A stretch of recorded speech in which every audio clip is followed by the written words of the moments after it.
Hello, my dear friends. Today I'm sharing a story that isn't easy to tell. My name is Alex Carter, and I'm 35 years old.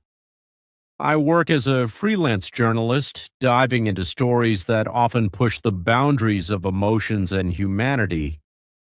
My job has given me the privilege of meeting extraordinary people and listening to tales that can both warm your heart and break it.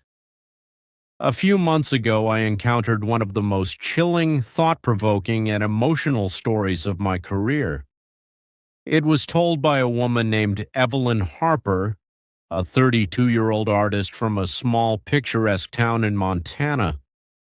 Evelyn was the kind of person who carried an air of calm around her, soft-spoken with an artistic flair that was evident in her every gesture. But behind her serene demeanor lay a dark secret she shared with me one rainy evening.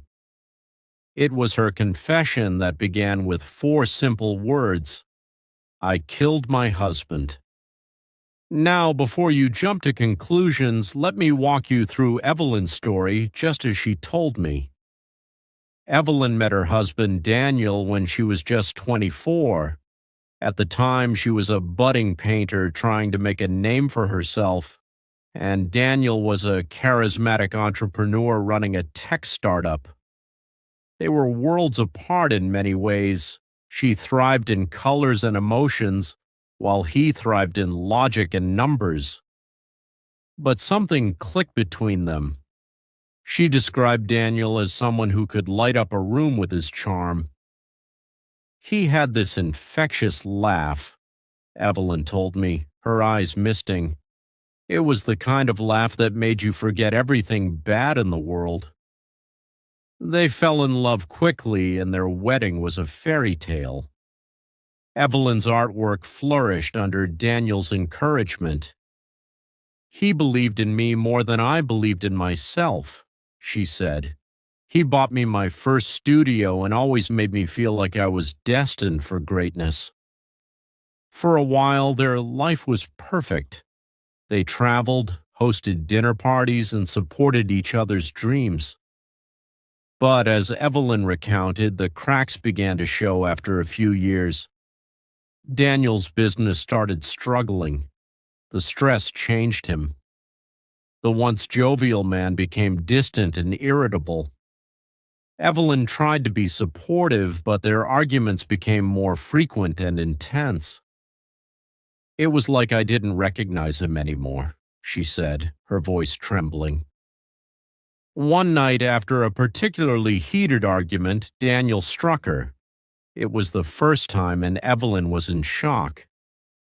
"He apologized immediately," she said, her hands gripping the edge of her chair. "He cried and begged for forgiveness. I believed him. I wanted to believe him." But it didn't stop there. Over the next 2 years, the abuse became a pattern.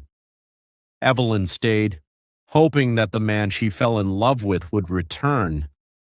She blamed herself, thinking that if she were a better wife, he wouldn't lose his temper. The turning point came on a stormy night. Evelyn was working late in her studio when Daniel stormed in, drunk and furious. He accused her of having an affair with a gallery owner, a baseless claim that stemmed from his insecurities. "He grabbed one of my paintbrushes and snapped it in half," Evelyn said, tears streaming down her face. "And then he came at me." In the chaos that ensued, Evelyn fought back for the first time. She shoved Daniel away and he stumbled.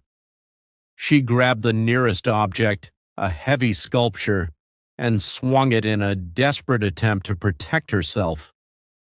The next thing she knew, Daniel was lying on the floor, motionless. Blood pooled around him and Evelyn's world shattered.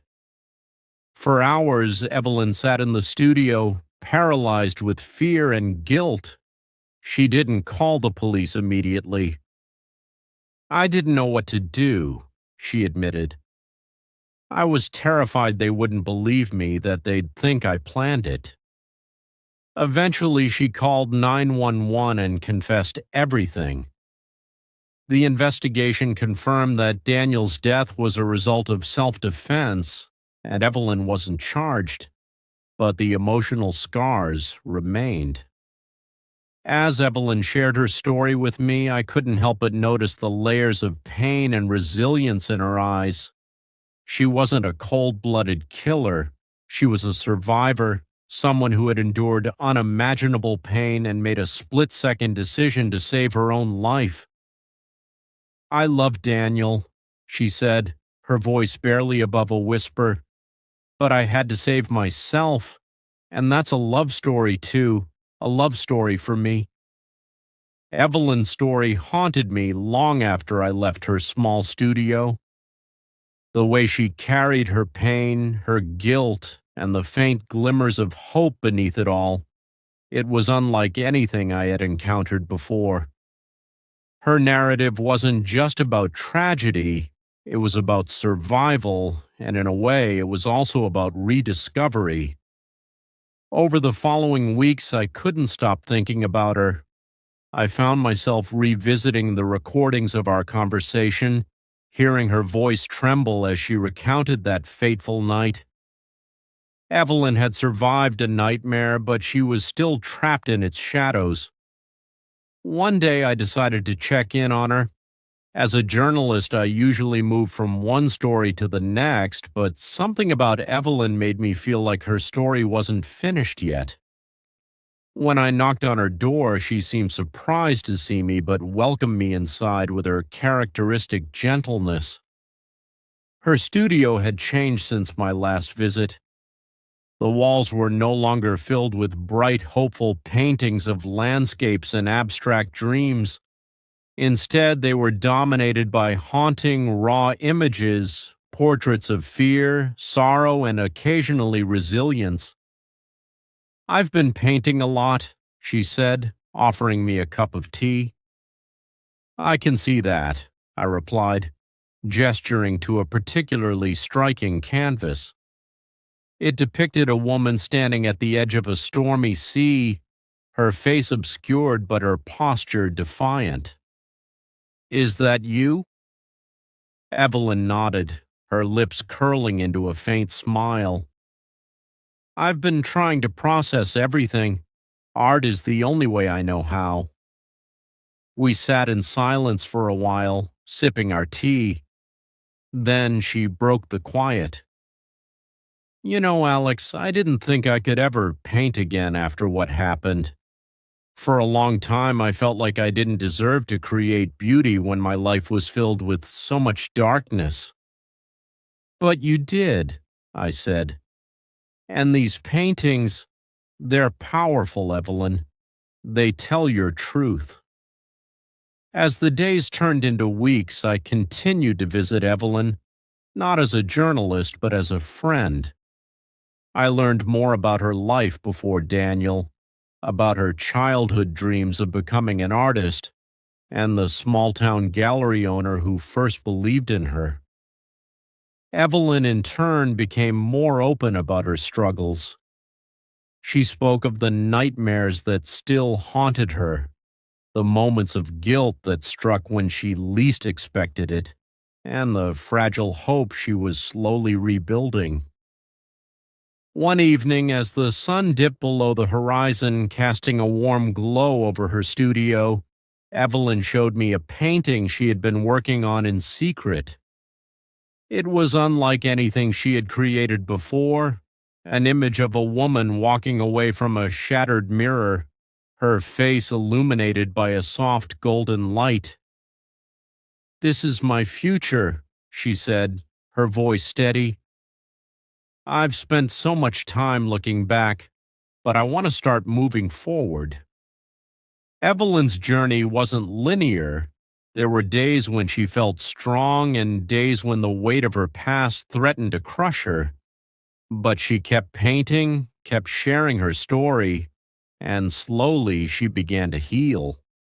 She started volunteering at a local women's shelter, helping others who had faced domestic violence.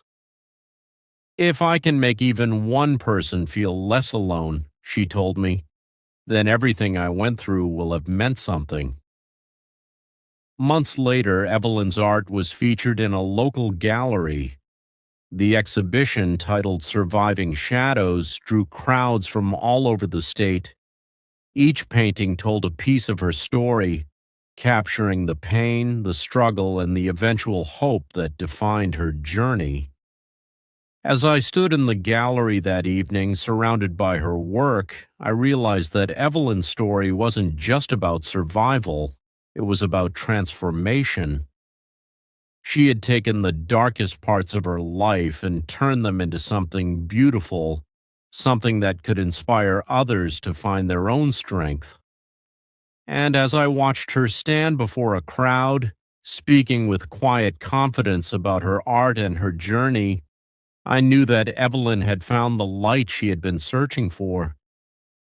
Evelyn's exhibition became the talk of the town. People marveled at her ability to convey such raw emotion through her art. Each piece carried a story, not just hers, but one that resonated with countless others who had faced their own struggles. She had become a symbol of resilience, a beacon of hope for those who believed they were beyond redemption.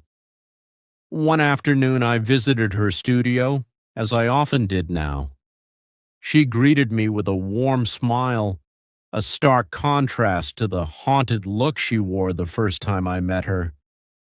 She seemed lighter, as though the weight of her past was slowly lifting. "Alex," she said, placing a cup of coffee in front of me, "I've been thinking about something." "What's that?" I asked, genuinely curious. "I want to create a community," she said, her eyes shining with determination.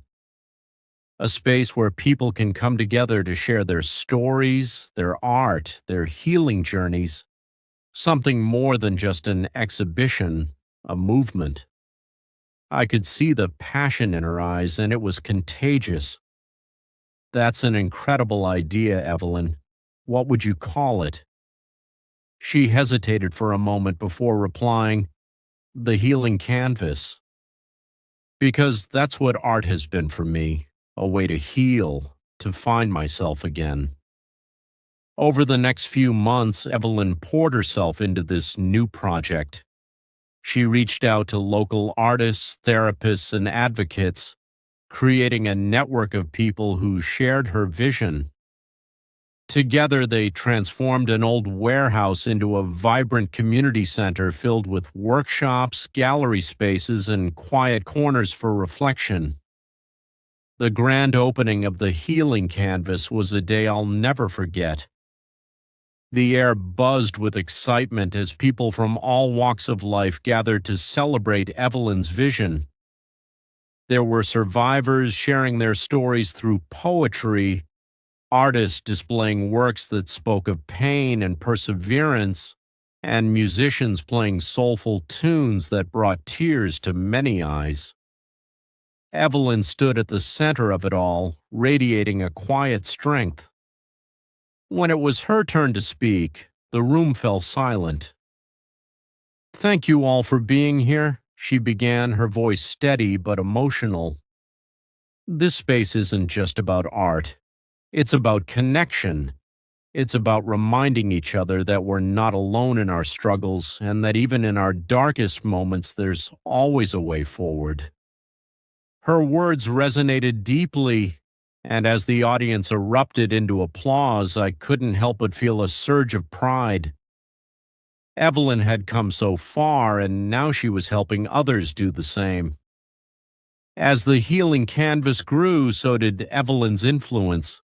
She was invited to speak at conferences and appeared on local television to share her journey. Despite the newfound attention, she remained humble, always focusing on the people she was helping rather than herself. One evening, after a particularly successful event, we sat on a bench outside the community center. The night was cool and the stars sparkled above us. "You've created something amazing here," I said, breaking the comfortable silence. Evelyn smiled, looking up at the sky. I couldn't have done it without you, Alex. You believed in me when I didn't believe in myself. I shook my head. You had it in you all along. I just helped you see it. We sat there for a while, reflecting on everything that had led to this moment. Evelyn's journey wasn't just a story of survival, it was a testament to the power of resilience, of turning pain into purpose. Years later, the healing canvas became a national movement, with centers popping up across the country. Evelyn's story continued to inspire countless people, reminding them that even in the face of unimaginable hardship, there was always hope. As for me, I kept writing, documenting stories of resilience and hope, but none ever touched me quite like Evelyn's. She had taught me that healing wasn't just about moving on, it was about transforming, about finding beauty in the broken pieces and building something stronger. Evelyn's story didn't end with her past. It began anew every day, with every person she helped, every life she touched. And in the end, she showed us all that love, in its truest form, has the power to heal even the deepest wounds.